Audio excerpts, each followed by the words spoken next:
Hello दोस्तों, नमस्कार। एक बार फिर से स्वागत है एक नए वीडियो में। और आज की इस वीडियो में हमने लिया है जो चैप्टर, वो भी बहुत इंपॉर्टेंट है आपके एग्जाम के पॉइंट ऑफ व्यू से। चैप्टर का नाम है दिल्ली सल्तनत। तो चलिए वीडियो को शुरू करते हैं। उससे पहले एक बात कहनी थी, अगर आपने अभी तक हमारे चैनल को सब्सक्राइब नहीं किया है तो सब्सक्राइब कर लीजिए, जिससे कि आपकी तैयारी अच्छे से होती रहे और आपके कोई वीडियोज मिस ना हो जो हमारे नए वीडियोज आ रहे हैं। कुतुबुद्दीन ऐबक जो गौरी के भारतीय क्षेत्रों का वही अहद था, 1206 ईस्वी में लाहौर में गद्दी नशीन हुआ। गजनी के शासक महमूद ने ऐबक को दास्य मुक्ति पत्र दिया। ऐबक को कुरान खां कहा जाता था। ऐबक को कुरान खां कहा जाता था क्योंकि वह कुरान का सुरीला पाठ करता था। अपनी उदारता के कारण ऐबक को लाख बख्श के नाम से जाना जाता है या लाख बख्श कहा गया है। ऐबक ने अजमेर में 2.5 दिन का झोपड़ा बनवाया था। इंपॉर्टेंट क्वेश्चन बनता है। तो कुतुबुद्दीन ऐबक ने अजमेर में 2.5 दिन का झोपड़ा बनवाया था तथा दिल्ली में कुव्वत उल इस्लाम मस्जिद का निर्माण करवाया। ऐबक ने कुतुबुद्दीन बख्तियार काकी के नाम पर कुतुब मीनार बनवानी प्रारंभ की। हसन निजामी तथा फख्र ए मुदब्बिर को ऐबक का संरक्षण प्राप्त था। लाहौर में चैगान पोलो खेलते हुए 1210 ईस्वी में घोड़े से गिरकर ऐबक की मृत्यु हो गई। ऐबक के पश्चात कुछ समय के लिए आराम शाह शासक बना। इल्तुतमिश दिल्ली सल्तनत का वास्तविक संस्थापक कहलाता है। इल्तुतमिश ऐबक का दास था। ऐबक की मृत्यु के समय वह बदायूं का सूबेदार था। उसे यल्दूज ने दास्य मुक्ति पत्र दिया। उसने लाहौर के स्थान पर दिल्ली को राजधानी बनाया। चंगेज खान की चेतावनी के कारण इल्तुतमिश ने ख्वारिज्म शहजादे जलालुद्दीन मंगबरनी को शरण देने से मना कर दिया। इल्तुतमिश प्रथम तुर्क शासक था जिसने शुद्ध अरबी सिक्के चलाए। चांदी का टंका तथा तांबे का जीतल उसी ने प्रारंभ किया। सिक्कों पर टकसाल का नाम लिखना प्रारंभ किया। इल्तुतमिश ने चालीसा दल तुर्काने चहलगानी का गठन किया था। इल्तुतमिश ने कुतुब मीनार को पूर्ण करवाया। इल्तुतमिश ने गौरी की स्मृति में मदरसा ए मुइज्जी तथा अपने पुत्र नसीरुद्दीन की स्मृति में नासिरी मदरसा बनवाया। समकालीन साहित्य में दिल्ली को हजरत ए दिल्ली कहा गया है। इल्तुतमिश के बाद रुकनुद्दीन फिरोज शाह गद्दी पर बैठा, यद्यपि वास्तविक सत्ता उसकी माता शाह तुर्कान के हाथ में थी। जनसमूह द्वारा इसे अपदस्थ कर रजिया को सुल्तान बनाया गया। रजिया ने न्याय के प्रतीक लाल वस्त्र पहनकर जनता से न्याय की अपील की तथा जन समर्थन से ही वह गद्दी पर बैठ पाई। रजिया ने पर्दा त्याग दिया तथा कुबा, कोट एवं कुलाह टोपी पहनकर दरबार लगाया। रजिया ने अबीसिनियाई अमीर याकूत को अमीर ए आखुर बनाया। रजिया ने सर हिंद के सूबेदार अल्तुनिया से विवाह किया। मईजुद्दीन बहराम शाह के वक्त ही नायाब ए मुमल्लकत नामक महत्वपूर्ण पद की स्थापना हुई। प्रथम नायाब ए मुमल्लकत ऐतगीन था। बहराम शाह के शासनकाल में ही मंगोलों का प्रथम आक्रमण 1241 ईस्वी में हुआ था। नसीरुद्दीन महमूद अत्यंत धार्मिक स्वभाव का सुल्तान था। मिनहाज की तबकाते नासिरी उसे ही समर्पित है। महमूद द्वारा ही बलबन को उलूग खां की उपाधि प्रदान की गई थी तथा नायाब ए मुमल्लकत का पद प्रदान किया गया। बलबन चालीसा दल का सदस्य था तथा झांसी एवं नागौर का इक्तादार रहा था। इसे रेवाड़ी की जागीर प्रदान की गई। बलबन ने सीमा विस्तार की नीति नहीं अपनाई थी।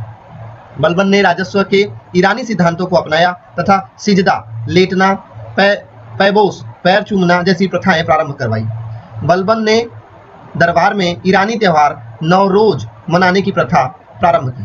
बलबन के काल में तुगरिल खान ने बंगाल में विद्रोह करके सुल्तान मुगीसुद्दीन की उपाधि ली।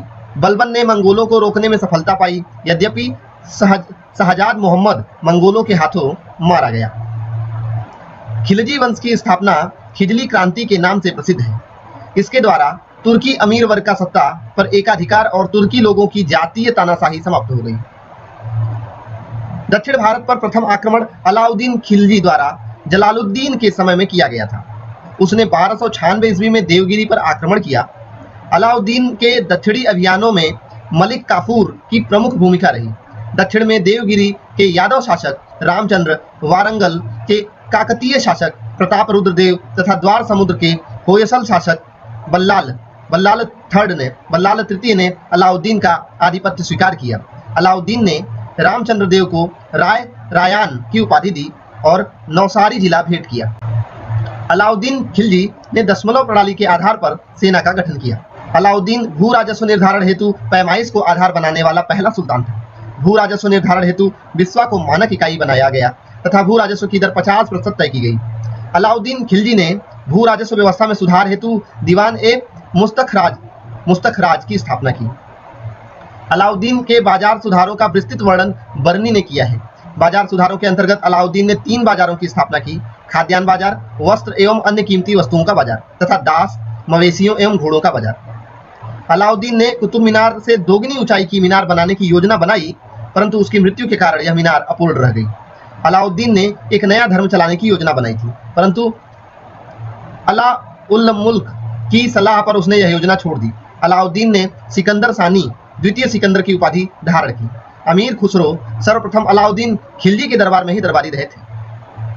गयासुद्दीन तुगलक ने कठोरता एवं नरमी के बीच का मध्य मार्ग अपनाया, जिसे रसयाना कहा गया है।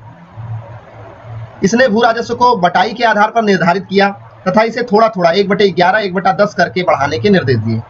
सल्तनत काल में नहर बनवाने वाला पहला शासक गयासुद्दीन तुगलक ही था। शेख निजामुद्दीन औलिया ने गयासुद्दीन तुगलक के संदर्भ में कहा था, हनूज दिल्ली दूरस्त, अभी दिल्ली दूर है। मोहम्मद बिन तुगलक का वास्तविक नाम जौना खान था। मोहम्मद बिन तुगलक को अंतर्विरोधों का मिश्रण, रक्त पिपासु, पागल आदि कहा गया है। मोहम्मद बिन तुगलक ने पैमाइश को भू राजस्व निर्धारण का आधार बनाया। कृषि में सुधार एवं विस्तार हेतु मोहम्मद बिन तुगलक ने दीवान ए अमीर को ही कृषि विभाग नामक विभाग की स्थापना की।